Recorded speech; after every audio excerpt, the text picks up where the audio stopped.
जय हिंद दोस्तों, आपका अपना YouTube चैनल D2M यानी डायरेक्ट टू माइंड एजुकेशन में स्वागत है। दोस्तों, ये खान सर का नवा सेट है। आपको पता है कि हमारे चैनल पर अभी लगातार BSSC इंटर स्तरीय का दो सेट प्रैक्टिस चलाए जा रहे हैं, जो कि दो बुक से कवर किया जा रहा है। एक तो कि खान सर का सेट लिया गया है और दूसरा रुक्मणी पब्लिकेशन यानी द प्लेटफॉर्म से लिया गया है। अभी द प्लेटफॉर्म का जो है वॉल्यूम 1 समाप्त कर वॉल्यूम 2 का पहला सेट हुआ है। अगर आप मेरे चैनल से पहली बार जुड़ रहे हैं तो चैनल को सब्सक्राइब कर ले और बेल आइकन को प्रेस कर ले, ताकि मैं जो भी वीडियो अपलोड करूंगा आप उसको अपडेट रहेंगे और आप उसको देख सकते हैं। इस वीडियो को PDF पाने के लिए आप डिस्क्रिप्शन पे दिए हुए लिंक पर क्लिक कर हमारे टेलीग्राम चैनल से जुड़िए और वहां से आप वीडियो का PDF प्राप्त कर सकते हैं। साथ ही साथ मैं आपको ये भी बात बता दूं कि अभी मार्च तक के जो भी 1 मार्च तक का करंट अफेयर है, SPD का 812 ऑब्जेक्टिव क्वेश्चन अपलोड कर दिया गया है, उसको भी आप देखें। और जो भी BSSC टीचर का एग्जाम देने वाले, BPSC टीचर का एग्जाम देने वाले लोग हैं, कैंडिडेट हैं, उसको देख करके जाइए, आपके लिए बेहद ही फायदेमंद होगा। साथ ही साथ सारे BSSC का जितना भी एग्जाम हुआ है प्रीवियस ईयर का, सभी पे वीडियो अपलोडेड है, आप चैनल के प्ले लिस्ट से जाकर के देख सकते हैं। आइए हम एक करके प्रश्नों को देखेंगे। प्रश्न संख्या 1 से। प्रश्न संख्या 1 क्या कहता है कि मोहनजोदड़ो में कौन सी संरचना मिली है जो सबसे महत्वपूर्ण है? तो इसका करेक्ट आंसर हो जाएगा विशाल स्नानागार। सबसे पहले मैं आपको बता दूं कि सिंधु सभ्यता की 2 प्रमुख नगरें थीं। कौन थी? सिंधु सभ्यता की 2 प्रमुख नगरें थीं। एक तो था हड़प्पा और दूसरा था मोहनजोदड़ो। मोहनजोदड़ो का अर्थ क्या होता है? तो मोहनजोदड़ो का अर्थ होता है मृतकों का नगर अथवा मुर्दों का टीला। हड़प्पा की बात कर ले तो हड़प्पा की जो खोज हुई थी दोस्तों 1921 ईस्वी में दयाराम साहनी के द्वारा, जबकि मोहनजोदड़ो की खोज 1922 ईस्वी में और राखलदास बनर्जी के द्वारा किया गया था। इसमें एक और डॉकयार्ड का नाम आपने सुना होगा, डॉकयार्ड कह लीजिए या पतन कह लीजिए या बंदरगाह कह लीजिए, जिसका नाम था लोथल। लोथल का जो खोज था दोस्तों, तो लोथल का खोज 1954 ईस्वी में एसआर राव ने किया था, जो कि भोगवा नदी के किनारे स्थित है। तो इसका करेक्ट आंसर क्या हो जाएगा? Option number 1। अगला प्रश्न देखेंगे। कहता है कि लुम्बिनी महात्मा बुद्ध के जीवन का किस घटना से संबंधित है? तो ध्यान में रखेंगे कि 563 ईस्वी BC में 563 BC में महात्मा बुद्ध का जो है जन्म हुआ था लुम्बिनी में। क्या हुआ था? 500, जो कि नेपाल के तराई क्षेत्र में कपिलवस्तु के समीप स्थित है। ठीक है, एक गांव है, वहीं पे इनका जन्म हुआ था 563 BC में। अच्छा, इनकी मृत्यु कब हुई थी यानी महापरिनिर्वाण कब हुआ था? तो 463 BC में इनकी महापरिनिर्वाण हो गया था। कहाँ हुआ था दोस्तों? तो इनका महापरिनिर्वाण जो था दोस्तों कुशीनगर में हुआ था। कहाँ हुआ था? कुशीनगर में। इनका बचपन का नाम सिद्धार्थ था। पिता जो थे वो शाक्य कुल से थे, जिनके पिता का नाम क्या था? सुदोधन, जबकि माता का नाम था दोस्तों महामाया, पत्नी का नाम यशोधरा और बेटा का नाम क्या था? और राहुल था। ध्यान में रखेंगे। और भी इनसे अगर जानकारी लेना चाहते हैं तो आपको मैं बता दूं इनके बारे में कि इन्होंने अपना प्रथम उपदेश जो था वो सारनाथ में दिया था, जबकि इनको ज्ञान की प्राप्ति जो हुई थी वो बौद्ध वृक्ष के जो है नीचे हुआ था, जो कि बौद्ध गया में। तो इसका करेक्ट आंसर क्या हो जाएगा? Option number 1। अगला प्रश्न देखिएगा।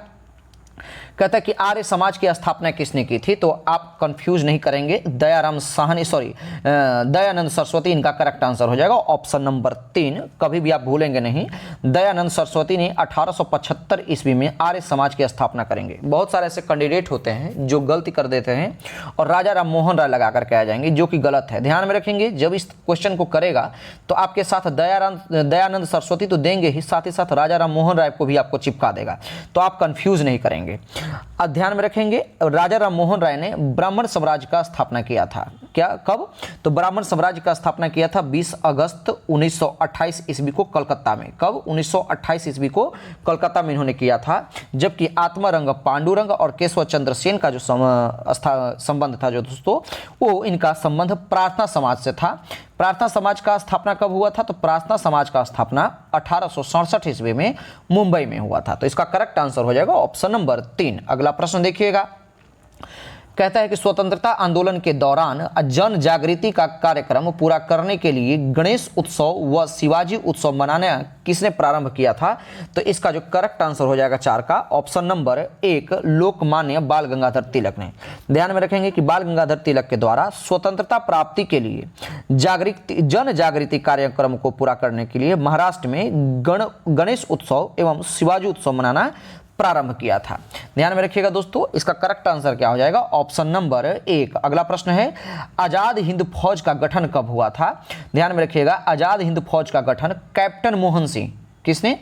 कैप्टन मोहन सिंह और रास बिहारी बोस एवं निरंजन सिंह ने मिलकर के जो है दोस्तों इसका गठन 1942 ईस्वी में किया था। कब? 1942 ईस्वी में। इसका करेक्ट आंसर हो जाएगा ऑप्शन नंबर 2। जबकि सुभाष चंद्र बोस जो है आजाद हिंद फौज के सर्वोच्च सेनापति थे, इन्होंने इसकी कमान संभाली थी। तो इसका करेक्ट आंसर हो जाएगा ऑप्शन नंबर 2। अगला प्रश्न है, कहता है कि रॉलेट एक्ट किस वर्ष पारित किया गया था? तो रॉलेट एक्ट था जो दोस्तों 21 मार्च 1919 ईस्वी में पारित किया गया था। इसके पारित होने के बाद संसद के सभी कांग्रेस नेताओं ने इस्तीफा दे दिया था। जैसे ही पारित हुआ तो संसद के जितने भी कांग्रेस नेता थे वो सारे के सारे क्या किए थे? इस्तीफा दे दिए थे। इसमें अगर कोई व्यक्ति सरकार के खिलाफ प्रदर्शन करता, इसमें था क्या? और रॉलेट एक्ट में ऐसा था क्या? था कि कोई भी अगर व्यक्ति सरकार के खिलाफ प्रदर्शन करता है या फिर नारेबाजी करता है तो उसे बिना किसी वारंट के गिरफ्तार कर दिया जा सकता था। ठीक है, इसीलिए जो है इस अधिनियम को बिना वकील, बिना दलील, बिना अपील का कानून कहा गया, जबकि महात्मा गांधी ने इसे काला कानून के भी नाम से नाम दिया। ठीक है, इसे महात्मा गांधी ने काला कानून का नाम लिया। तो इसका करेक्ट आंसर क्या हो जाएगा? Option number 2। अगला प्रश्न है, 1942 प्रसिद्ध भारत छोड़ो प्रस्ताव कब पारित हुआ? तो 7 का जो करेक्ट आंसर लगाएंगे दोस्तों ऑप्शन नंबर 4, 8 अगस्त 1942 को। ध्यान में रखेंगे, अखिल भारतीय कांग्रेस की बैठक 8 अगस्त 1942 को मुंबई के ग्वालियर में हुई। इसमें भारत छोड़ो आंदोलन के प्रस्ताव को मंजूरी मिली। इस प्रस्ताव में यह घोषणा किया गया कि भारत में ब्रिटिश के शासन को समाप्ति में स्वतंत्रता और लोकतंत्र स्थापना की आवश्यक हो गई है। तो इसका करेक्ट आंसर क्या हो जाएगा? Option number 4। अगला प्रश्न देखिएगा क्या कहता है? कहता है कि नेपोलियन संहिता 804 का क्या विषय है? तो इसका ऑप्शन दिया हुआ है, कानून में समानता, बिल्कुल सही है। संपत्ति का अधिकार, बिल्कुल सही है। जन्म से विशेषाधिकारों का सफाया, यानी तीनों के तीनों ऑप्शन सही है। करेक्ट आंसर हो जाएगा ऑप्शन नंबर 4। अगला प्रश्न है, जापान, जर्मनी, इटली ने मिल करके एक गुट का निर्माण किया था, उसका नाम क्या था? तो करेक्ट आंसर लगाएंगे, जर्मनी, जापान और इटली जो है 2 धुरी शक्ति से संबंधित थे, जबकि मित्र राष्ट्रों में एक तो धुरी शक्ति था और दूसरा मित्र राष्ट्र था। तो मित्र राष्ट्र में कौन कौन थे? नोट कर लीजिए, काम देगा। मित्र राष्ट्र में थे अमेरिका, कौन कौन थे दोस्तों? अमेरिका, ब्रिटेन और रूस, ये तीनों के तीनों जो थे दोस्तों वो मित्र राष्ट्र में थे। तो इसका करेक्ट आंसर हो जाएगा ऑप्शन नंबर 1। अगला प्रश्न देखिएगा क्या कहता है? कहता है कि भारतीय संविधान के किस संशोधन के द्वारा प्रस्तावना में 2 शब्द समाजवादी और धर्मनिरपेक्ष जोड़े गए थे? तो ध्यान में रखेंगे, ये कभी भी मैंने आपको कई बार 1000 बार मैंने आपको बताया कि जब भी संविधान में या संविधान के प्रस्तावना में कुछ जोड़ने की बात है तो आप 42वां संविधान संशोधन 1976 लगाएंगे, जबकि कुछ हटाने की बात है तो 44वां संविधान संशोधन 1978 लगाएंगे। तो इसका करेक्ट आंसर क्या हो जाएगा? Option number 3। अगला प्रश्न देखिएगा, क्वेश्चन नंबर 11 क्या कहता है? कहता है कि निम्न में से कौन सा कथन भारतीय संविधान की प्रस्तावना से संबंध नहीं है? तो ध्यान में रखेंगे, यह न्यायविद नहीं है, बिल्कुल सही है दोस्तों।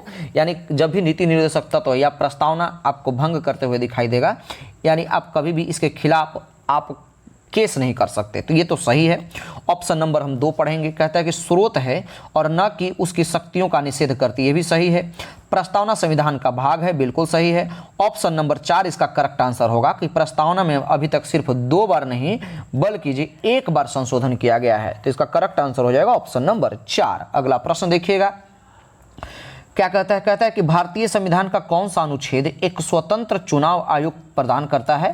तो इसका जो करेक्ट आंसर हो जाएगा दोस्तों देख लीजिए, ऑप्शन नंबर 1 अनुच्छेद 324 जो है दोस्तों भारतीय संविधान के भाग 15, कौन सा?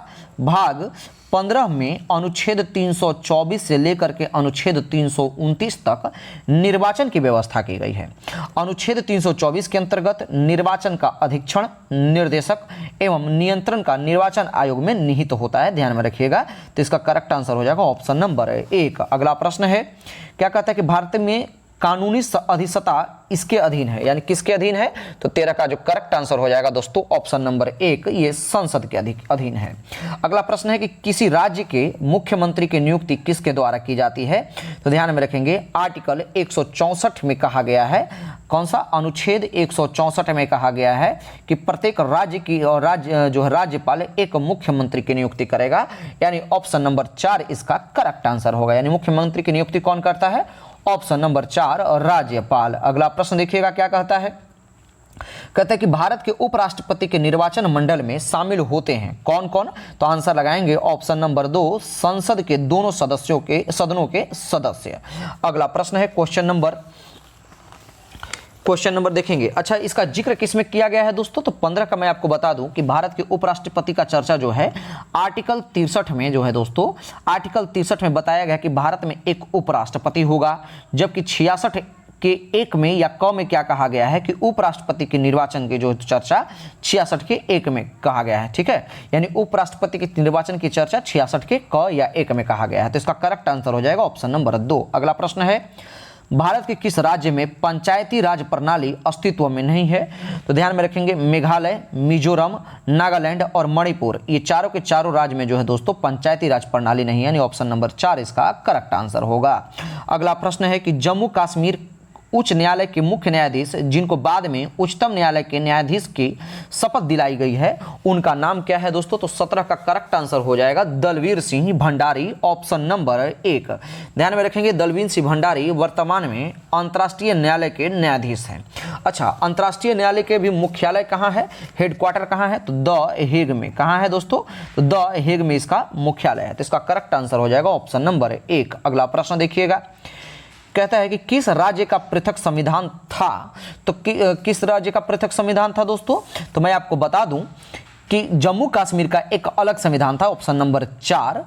पहले जम्मू कश्मीर पर भारत के संविधान में अनुच्छेद 370 के ए भी लागू होते थे। इसी अनुच्छेद से जम्मू और कश्मीर को एक विशेष राज्य का दर्जा भी दिया गया था, परंतु अगस्त 2019 में जो है दोस्तों कार्यकारी संकल्प के द्वारा यह अनुच्छेद रद्द कर दिया गया और विशेष राज्य के दर्जा को भी समाप्त कर दिया गया। अब जम्मू कश्मीर और लद्दाख एक केंद्र शासित प्रदेश हैं। तो इसका करेक्ट आंसर क्या हो जाएगा? Option number 4। अगला प्रश्न है, सूर्य की किरणें पृथ्वी की सतह पर पहुंचने में कितना समय लगता है, यानी लगभग? तो ऑप्शन नंबर 4 इसका करेक्ट आंसर हो जाएगा, यानी लगभग 8 मिनट लगता है। अगला प्रश्न है कि फिनलैंड की शासकीय मुद्रा क्या है? तो फिनलैंड की जो दोस्तों, पहले आपको राजधानी में बता दूं तो फिनलैंड की राजधानी हेलसिंकी है, जबकि इसकी शासकीय मुद्रा जो है दोस्तों यूरो है। ऑप्शन नंबर 4 इसका करेक्ट हो जाएगा। अगला प्रश्न देखिएगा क्या कहता है। अगला प्रश्न कहता है दोस्तों, देख लीजिए, कहता है कि निम्नलिखित में से कौन सा संघनन नहीं है, यानी ऑप्शन दे दिया हुआ, ये आंसर नहीं होना चाहिए। तो संघनन कौन सा नहीं है? तो आंसर लगाएंगे ऑप्शन नंबर 3, धुआं संघनन नहीं है। अगला प्रश्न है कि ज्वार भाटा की उत्पत्ति का कारण क्या है? तो ज्वार भाटा का उत्पत्ति का कारण दोस्तों चंद्रमा का गुरुत्वाकर्षण। अगला प्रश्न देखेंगे, कहता है कि बीबीपुर क्या है? बीबीपुर एवं नजफगढ़ झील किस प्रकार के प्राकृतिक क्षेत्र में स्थित हैं? तो बीबीपुर और नजफगढ़ की जो झील है वो मैदानी क्षेत्र में उपस्थित जो है एक झील है, ध्यान में रखिएगा। तो इसका करेक्ट आंसर हो जाएगा ऑप्शन नंबर 3। अगला प्रश्न है, कहता है कि एशिया में तीसरा सबसे अधिक आबादी वाला देश कौन सा है? तो 1 नंबर पे तो चाइना हो गया, 2 नंबर पे भारत और 3 नंबर पे जो है दोस्तों इंडोनेशिया हो जाएगा, जबकि मालदीव जो है एशिया का सबसे छोटा देश है। ठीक है, तो इसका करेक्ट आंसर क्या हो जाएगा? Option number 4। अगला प्रश्न देखेंगे, क्वेश्चन नंबर 25 क्या कहता है। 25 नंबर प्रश्न कहता है कि म्यांमार किसका नया नाम है? तो म्यांमार जो है दोस्तों बर्मा का नया नाम है। ध्यान में रखिएगा कि बर्मा 4 जनवरी, कब है? 4 जनवरी 1948 ईस्वी को ब्रिटिश उपनिवेशवाद के चंगुल से मुक्त हुआ, जबकि 1989 ईस्वी को बर्मा का नाम बदल करके म्यांमार कर दिया गया। इसका अगर सबसे बड़ा नगर की बात कर ले तो इसका सबसे बड़ा नगर जो है दोस्तों वो यंगून है और इसकी राजधानी कहाँ है? तो नपियादो है। ध्यान में रखिएगा। अब म्यांमार की जो है दोस्तों मुद्रा क्या है, करेंसी क्या है, आप इसका आंसर मुझे कमेंट बॉक्स में देंगे। तो इसका करेक्ट आंसर हो जाएगा ऑप्शन नंबर 3। अगला प्रश्न देखिए, क्वेश्चन नंबर 26 क्या कहता है।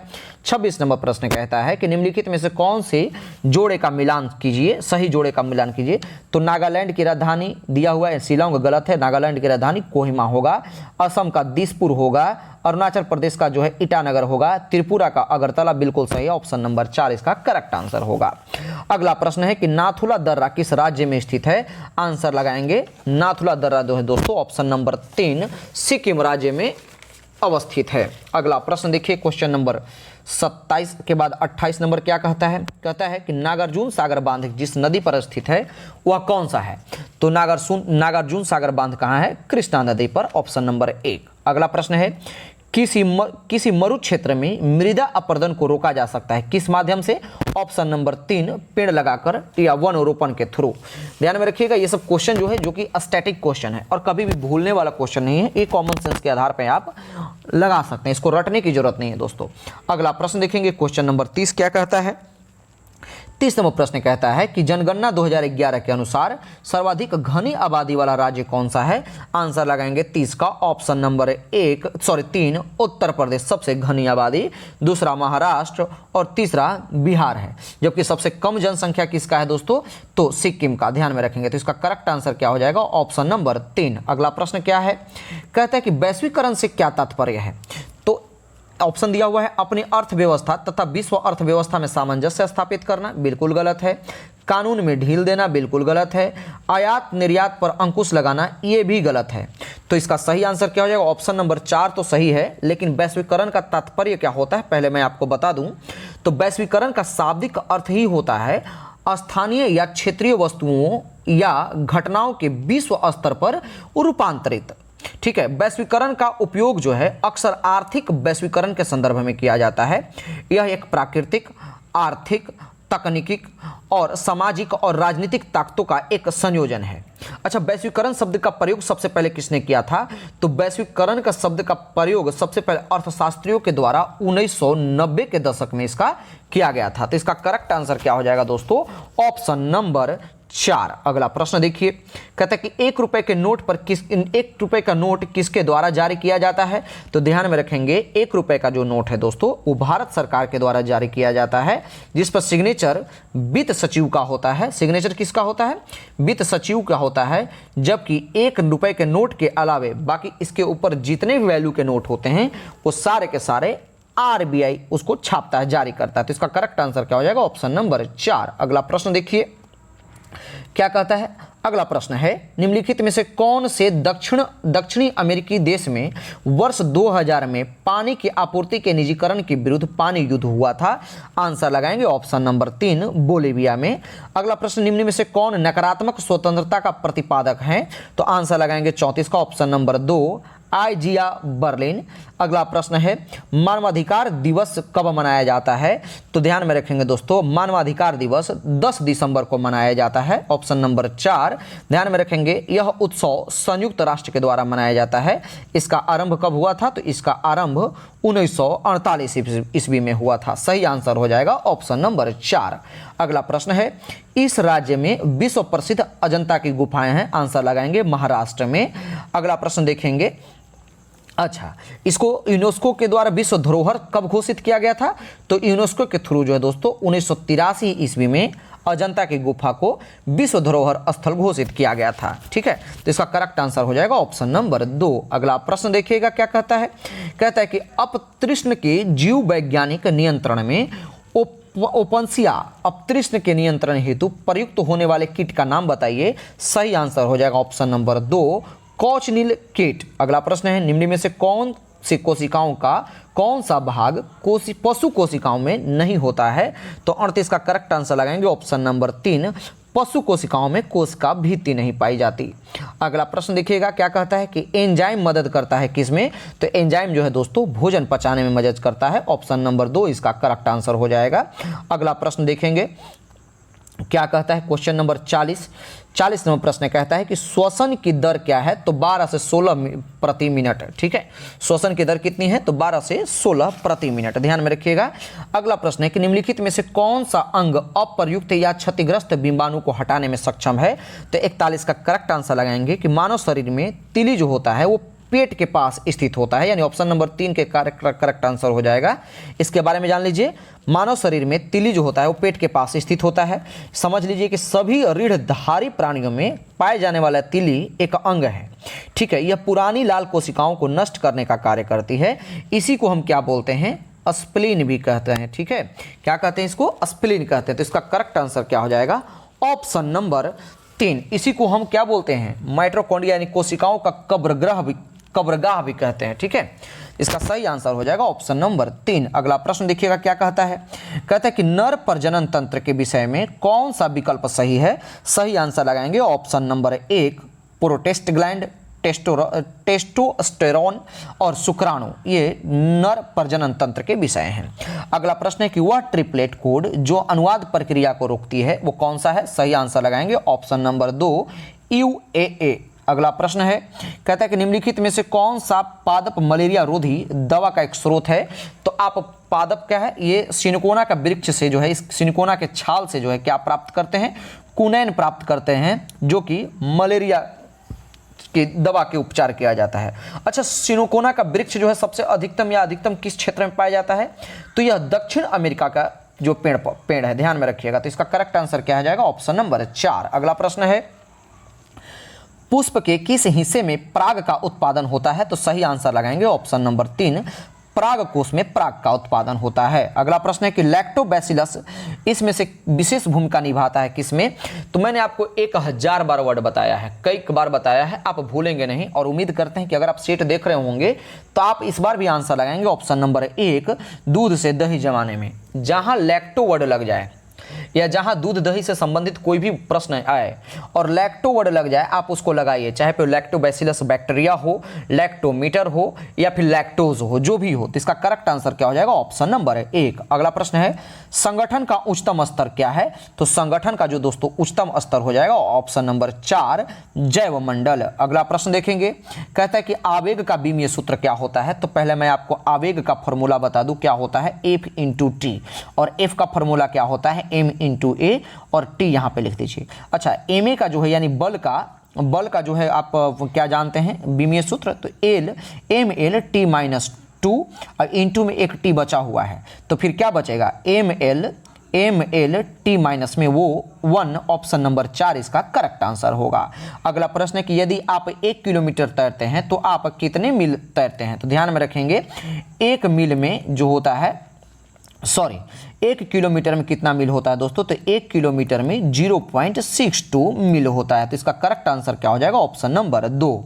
अगला प्रश्न देखिएगा क्या कहता है कि न्यूटन के पहले सिद्धांत यानी न्यूटन्स फर्स्ट लॉ को और भी क्या कहते हैं। तो ध्यान में रखेंगे 50 का करेक्ट आंसर हो जाएगा ऑप्शन नंबर 2 जड़त्व का सिद्धांत भी कहते हैं। ध्यान में रखिएगा कि न्यूटन के पहले के सिद्धांत को जड़त्व का सिद्धांत भी कहा जाता है तथा इसे गैलीलियो का नियम भी कहा जाता है। अगर न्यूटन लॉ ना कह देता और पूछ देता आपका कि जड़त्व का सिद्धांत किसने दिया था और आपके ऑप्शन में आपको गैलीलियो दिख जाए तो आप गैलीलियो लगाएंगे, ठीक है। जबकि द्वितीय से क्या मिलता था, तो बल का परिभाषा मिला हुआ था, समीकरण मिला हुआ था F=ma। जबकि न्यूटन थर्ड लॉ क्या कहता है कि प्रत्येक क्रिया के विपरीत प्रतिक्रिया होती है। इसका करेक्ट आंसर क्या हो जाएगा दोस्तों, ऑप्शन नंबर 2। अगला प्रश्न देखिए, कहता है कि कौन सा उपकरण वैद्युत ऊर्जा को यांत्रिक ऊर्जा में परिवर्तित करने के लिए उपयोग किया जाता है। तो वैद्युत ऊर्जा को अयांत्रिक ऊर्जा में कौन बदलता है, सही आंसर हो जाएगा ऑप्शन नंबर 3 इलेक्ट्रिक मोटर। ध्यान में रखेंगे एक बहुत ही इंपॉर्टेंट फैक्ट, VVI एकदम छपेगा और छपता ही छपता है, कई बार एग्जाम में छपता है। यांत्रिक ऊर्जा जो होता है ना, वो स्थितिज ऊर्जा, नोट करिए एकदम बिल्कुल नोट करिए, स्थितिज ऊर्जा और गतिज ऊर्जा के संयोजन होता है, यानी दोनों से मिल करके यांत्रिक ऊर्जा बना होता है। तो इसका करेक्ट आंसर हो जाएगा ऑप्शन नंबर 3। अगला प्रश्न देखिएगा, कहता है कि मानव में ध्वनि उत्पन्न होती है किससे। तो ध्यान में रखिएगा कंठ के द्वारा जो है मानव में ध्वनि उत्पन्न होती है। इसे हम स्वर यंत्र भी कहते हैं। क्या कहते हैं, स्वर यंत्र भी इसे कहते हैं। तो इसका करेक्ट आंसर हो जाएगा ऑप्शन नंबर 2। अगला प्रश्न है, गुरुत्वीय त्वरण G का मान किसके समान घटता है? तो ध्यान में रखेंगे, जब आप पृथ्वी से ऊंचाई पर या फिर ऊंचाई ऊपर या नीचे जाते हैं तो यहां पर जी का मान घटता है, जबकि जी का मान सबसे अधिक ध्रुव पर होता है और सबसे कम भूमध्य रेखा पर होता है। तो इसका करेक्ट आंसर हो जाएगा ऑप्शन नंबर 4। अगला प्रश्न देखिए क्या कहता है। कहता है कि निम्नलिखित में से कौन सा मलेरिया परजीवी है? सही आंसर क्या हो जाएगा? प्लाज्मोडियम। क्या है? प्लाज्मोडियम जो है एक मलेरिया परजीवी है। अच्छा, मलेरिया रोग होता कैसे है? तो मलेरिया रोग जो है दोस्तों मादा एनोफ्लीज मच्छर के काटने से होता है। किससे? मादा एनोफ्लीज मच्छर के काटने से ये होता है। तो इसका करेक्ट आंसर हो जाएगा ऑप्शन नंबर 3। अगला प्रश्न देखिए क्या कहता है। प्रश्न संख्या 55 कहता है दोस्तों कि समतल दर्पण द्वारा निर्मित प्रतिबिंब कैसा होता है? सही आंसर लगाएंगे 55 का ऑप्शन नंबर 4, दर्पण के पीछे आभासी तथा वस्तु के आकार के समान। अगला प्रश्न देखिए क्वेश्चन नंबर 56 क्या कहता है।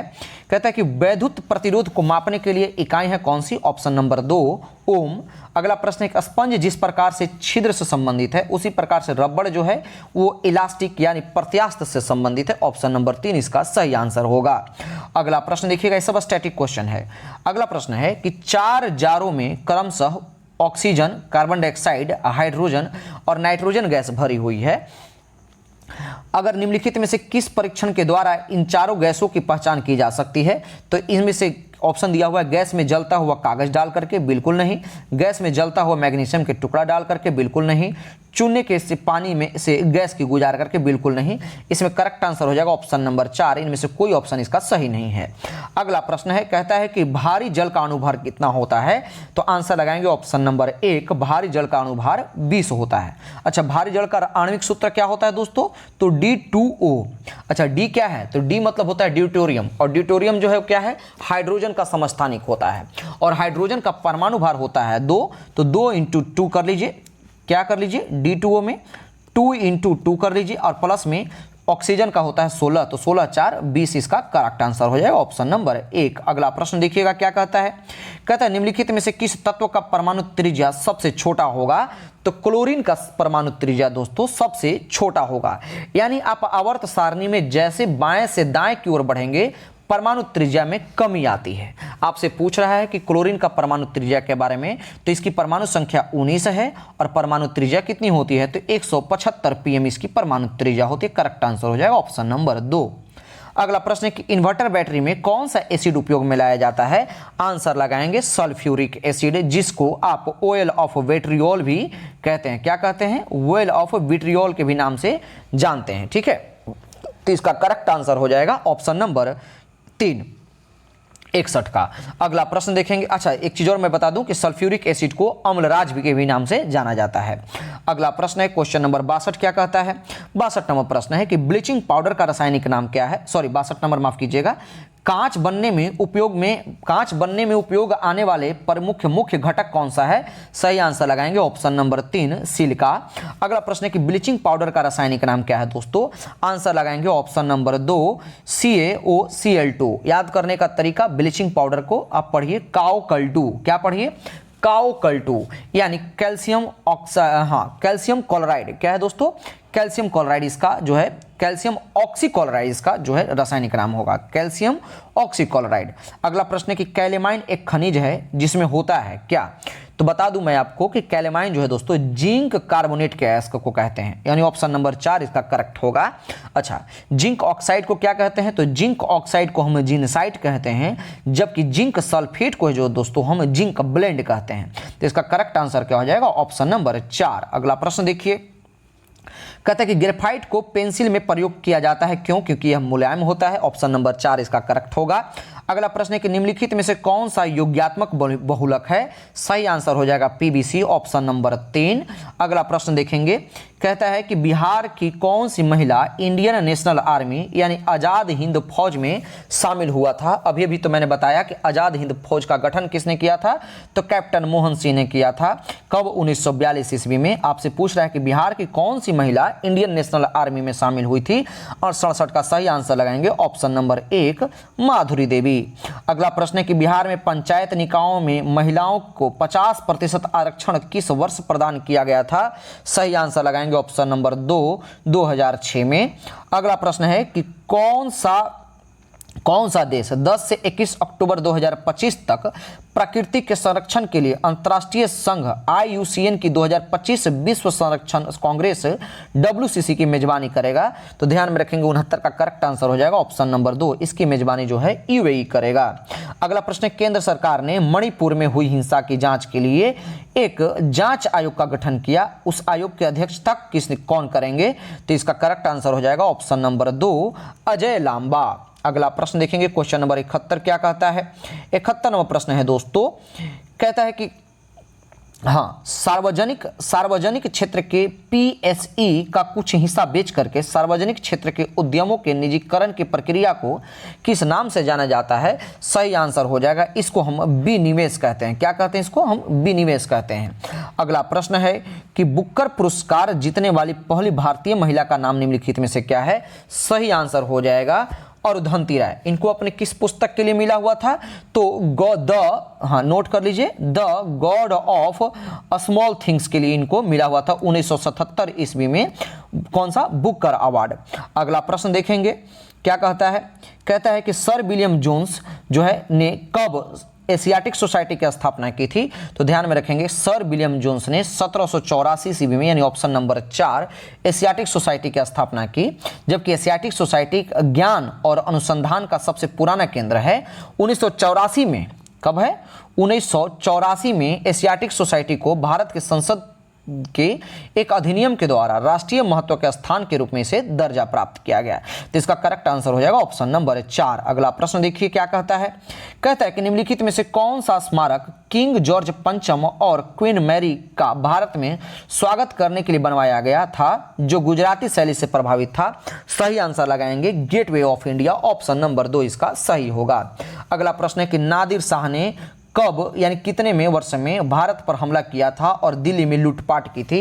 इन्होंने कोहिनूर हीरा को लेकर के चला गया था, ध्यान में रखेंगे, और मयूर सिंहासन को लूटा था। तो इसका करेक्ट आंसर हो जाएगा 1739 में इन्होंने दिल्ली पर हमला किया था। अगला प्रश्न देखेंगे क्या कहता है। कहता है कि अजंता की गुफाएं कहाँ स्थित है? रिपीट क्वेश्चन, महाराष्ट्र में। अगला प्रश्न है कि 16वीं लोकसभा के अध्यक्ष का नाम बताइए। तो 16वीं लोकसभा का अध्यक्ष का नाम सुमित्रा महाजन है। जबकि 17वीं लोकसभा के अध्यक्ष का नाम क्या है दोस्तों? ओम बिड़ला था, है, ध्यान में रखेंगे। तो इसका करेक्ट आंसर हो जाएगा ऑप्शन नंबर 4। अगला प्रश्न है, कहता है कि भारत में दोनों सदनों यानी लोकसभा और राज्यसभा के द्वारा प्रस्तुत और पारित किए गए सभी विधेयक के अनुमोदन के बाद, यानी किसके अनुमोदन के बाद लागू हो सकते हैं? तो ध्यान में रखेंगे 78 का, राष्ट्रपति के अनुमोदन के बाद ही जो है दोस्तों लागू हो सकते हैं। अगला प्रश्न है कि भारतीय संविधान के अनुसार पंचायत सदस्य होने के लिए आवश्यक न्यूनतम आयु कितनी होनी चाहिए? तो आंसर लगाएंगे 21 साल, कम से कम 21 साल। अगला प्रश्न है क्वेश्चन नंबर 80 क्या कहता है, देख लीजिए। क्वेश्चन नंबर 80 कहता है दोस्तों कि निम्नलिखित में से कौन से स्वतंत्रता सेनानी का संबंध काकोरी रेलगाड़ी डकैती से नहीं था? तो इसमें आंसर लगाएंगे भगत सिंह। क्या है? भगत सिंह का संबंध जो है दोस्तों काकोरी रेलगाड़ी डकैती से कांड से नहीं था। काकोरी रेल कांड जो है डकैती कब हुई थी? तो 9 अगस्त, नोट करिए, इंपॉर्टेंट है, 9 अगस्त 1925 ईस्वी को लखनऊ के पास काकोरी नामक गांव में ब्रिटिश राज के खिलाफ भारतीय स्वतंत्रता आंदोलन के क्रांतिकारियों के द्वारा एक किया गया था। अच्छा, 2021 में उत्तर प्रदेश सरकार ने काकोरी कांड का नाम बदल दिया और इसका नाम क्या रख दिया गया? काकोरी ट्रेन एक्शन रख दिया गया। क्या रख दिया गया इसका? Kakori train action. तो इसका करेक्ट आंसर हो जाएगा ऑप्शन नंबर 3। अगला प्रश्न है, विश्व व्यापार संगठन जिसको WTO कहते हैं, पहले ये गैट था। क्या था ये? पहले गैट के नाम से जाना जाता था, अब ये WTO बन गया। कि स्थापना कब हुई? तो इसका आंसर हो जाएगा ऑप्शन नंबर 1, 1995 ईस्वी में। अगला प्रश्न है कि इनमें से कौन सा देश भूतपूर्व USSR का हिस्सा नहीं था? तो 82 का करेक्ट आंसर लगाएंगे फिनलैंड जो है दोस्तों USSR का हिस्सा नहीं था। अगला प्रश्न है, अच्छा USSR में टोटल कुल कितने यूनियन थे? तो 15 जो है दोस्तों यूनियन थे, ध्यान में रखेंगे। अगला प्रश्न है कि निम्नलिखित में से किस राज्य में प्रसिद्ध सूर्य मंदिर स्थित है? आंसर लगाएंगे उड़ीसा राज्य में। अगला प्रश्न है क्वेश्चन नंबर 84 क्या कहता है? कहता है कि नेशनल इन्फॉर्मेटिक्स का क्या है?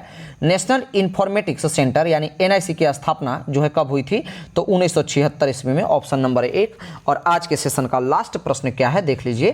कहता है कि सरिस्का राष्ट्रीय उद्यान कहाँ स्थित है? तो मैं आपको बता दूं कि सरिस्का राष्ट्रीय उद्यान उद्यान को जो है दोस्तों 1955 में, कब 1955 में वन्य जीव अभ्यारण्य घोषित किया गया, जबकि 1979 ईस्वी में इसे प्रोजेक्ट टाइगर रिजर्व बनाया गया। तो ये कहाँ है? उड़ीसा में, सॉरी, इसका राष्ट्रीय उद्यान ऑप्शन नंबर 1 राजस्थान में है। उम्मीद करते हैं कि आपको सेशन पसंद आया होगा।